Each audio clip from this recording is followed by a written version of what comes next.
Je viens de rentrer parce que en journée on travaille. Vous savez, ceux qui racontent partout qu'on croise des bras parce qu'on attend tout du gouvernement et tout, ils vous mentent. Il y a beaucoup de personnes qui mentent ici sur Internet. Alors, j'ai promis à des aînés, à des personnalités, à des gens que je respecte que je ne vais plus faire des vidéos à charge sur mon ancien collègue Bureau Niamek. J'ai encore énormément de choses à dire, énormément de révélations à faire, surtout l'affaire de la crypto-monnaie. Mais j'ai aussi compris que ça peut entraîner beaucoup d'autres personnes qui vivent tranquillement là où elles sont et j'ai préféré écouter ces aînés-là. Pour autant, j'ai aussi suivi le direct tant annoncé, entendu. Et j'ai tiré quelques enseignements. Et ce sont ces enseignements-là que je voudrais partager avec vous. Dans cette direct, le premier enseignement pour moi qui a attiré mon attention, c'est les menaces spirituelles. J'ai entendu dire qu'on peut m'attaquer spirituellement. Je voudrais rappeler à toute personne sur cette terre qu'il n'y a pas, pour nous les chrétiens, il n'y a pas un nom qui dépasse le nom de Jésus sur cette terre. Il n'y a pas une puissance sur la terre, au ciel, sous la terre et dans les eaux qui dépasse la puissance du nom de Jésus-Christ. Depuis mes 12 ans, ma mère, paix à son âme, m'a laissé pour seul héritage Jésus-Christ. Le seul héritage que mes parents m'ont laissé dans ce monde, c'est le nom de Jésus-Christ. Ma mère, en mourant, m'avait dit, mon fils, la seule chose que je te laisse, c'est Jésus-Christ. Et tu verras, il te donnera tout. Donc, j'ai envie de dire que toutes ces personnes qui viennent ici sur la toile, et au lieu d'être dans le champ politique, veulent m'amener sur le domaine spirituel, vous allez vous casser les dents. Donc, sur le plan spirituel, je suis couvert dans le sang de Jésus, matin, midi, soir. Rien ne peut m'arriver tant que Jésus-Christ est assis sur le trône. Je l'ai dit haut et fort. D'ailleurs, dans une seconde vie, je vais faire mon œuvre sacerdotale. Parce que je suis un appelé, un élu à servir le Seigneur. Lorsque j'aurai fini ma carrière professionnelle, je ferai l'œuvre sacerdotale. Mais je ne serai pas le genre de serviteur de Dieu qui pille les fidèles, qui drague les femmes des gens. Non. J'aurai d'abord un statut d'un homme qui a parcouru le monde, qui a fait une carrière professionnelle bien accomplie, qui a été dirigeant de ci ou de ça, et qui aujourd'hui consacre donc la fin de ses jours au Seigneur. Maintenant, dans l'autre enseignement que j'ai tiré de ce live, que j'ai écouté, parce qu'il faut toujours écouter, c'est qu'on a passé le temps à fustiger l'âge de Raoult Tsobia. Et je me suis posé la question de savoir, donc être jeune est donc devenu un problème, finalement. J'ai eu entendre que l'âge du président de la République était un problème. Alors, quand je suis tout un live de 2 heures, où on passe le temps à dire gamin, ça veut dire qu'aujourd'hui, on est en train de combattre la jeunesse, finalement. Mais je sais ce qu'on a voulu faire par là. En fait, on veut me présenter comme un gamin, qui suis encore gamin et qui ne peut assumer aucune responsabilité. Je sais très bien ce que le grand frère a voulu faire. Mais, dans le prochain enseignement, je vais donc répondre à cela parce que j'ai aussi entendu comment il y avait le jeu. Un philosophe nous avait dit que le moi est haïssable. Alors, quand on passe le temps à venir présenter les biens de vanité, les biens matériels de vanité qu'on a, dans un direct où on attendait qu'on nous explique si ce que Raoult Tsobia a dit, est-ce que les véhicules étaient défectueux, oui ou non? Est-ce que les véhicules qu'on est allé acheter étaient en très mauvais état, avaient la syphilis, la gonococcie, les céphalées? Est-ce que ces véhicules avaient toutes ces maladies, oui ou non? J'ai attendu la réponse, elle n'est pas venue. Bon, je balaye rapidement parce que j'ai promis, je n'ai pas revenu dessus. Et puis on nous a présenté une vie de rêve, des véhicules, des maisons.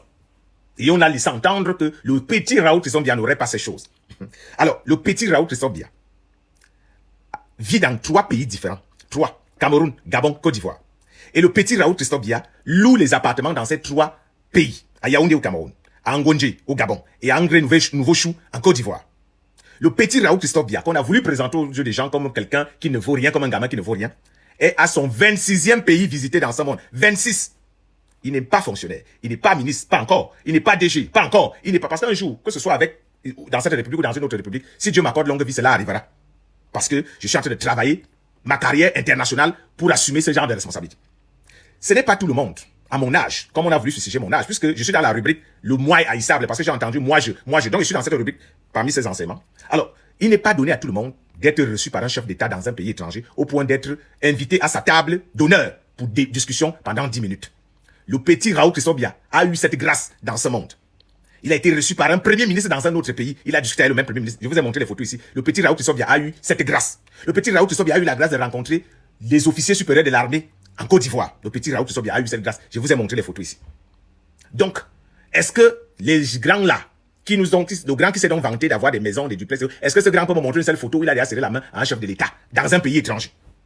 Est-ce que ce grand peut me montrer son passeport? Je vois le nombre de visas qu'il y a à l'intérieur. Moi, je suis à mon 3e passeport. Les 2 autres sont finis. Plein de visas. Parce que chacun peut se vanter des choses de vanité. On peut tous arriver sur la toile, on commence à présenter ce qu'on a déjà fait dans la vie. Mais ça sert à quoi aux gens? On est là pour la République. On est là pour défendre la République. La République, elle mérite mieux, comme lui-même il a dit. Oui, la République mérite mieux. Elle mérite que des jeunes comme moi, qui avons fait nos preuves au Cameroun et à l'extérieur, puissions parler au nom de la République. Moi, Raoul, je peux parler au nom de la République. Parce que je suis allé parler dans une autre république, celle de la Côte d'Ivoire. Et je suis allé parler dans une autre république, celle du Gabon. Alors pourquoi je ne parlerai pas de la République du Cameroun, mon pays natal? On peut tous s'asseoir là et faire ce show-là. Donc, j'ai compris qu'on est dans un monde où on pose la question de savoir est-ce que les véhicules étaient défectueux. On nous balade dans les diplômes, on nous balade dans ci, on nous balade dans ça. Ce que moi, aujourd'hui, je représente, pour un petit garçon qui est parti des Vision 4 et qui a réussi à s'imposer en Côte d'Ivoire, réussi à s'imposer au Gabon, ce n'est pas donné à tout le monde de s'imposer dans 3 pays dans ce monde. Je suis connu dans ces 3 pays. Connu. Quand je dis connu, je ne parle pas des choses dans les bacs. Je suis célèbre.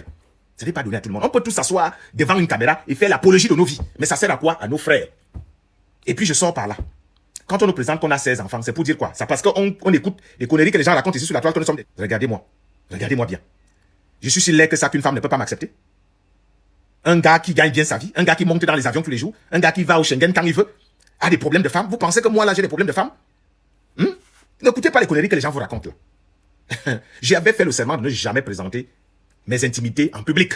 Mes enfants et tout, ils n'ont pas le droit de subir mon combat politique pour le président de la République. Ils n'ont pas le droit de subir mes combats journalistiques que je livre à travers le monde. Je ne voudrais pas qu'un de mes enfants soit pris pour cible à cause de son papa. C'est un choix et je le respecte. J'ai pas besoin de venir faire le proving ici que j'ai telle ou telle maison. Ça ne nous sert à rien.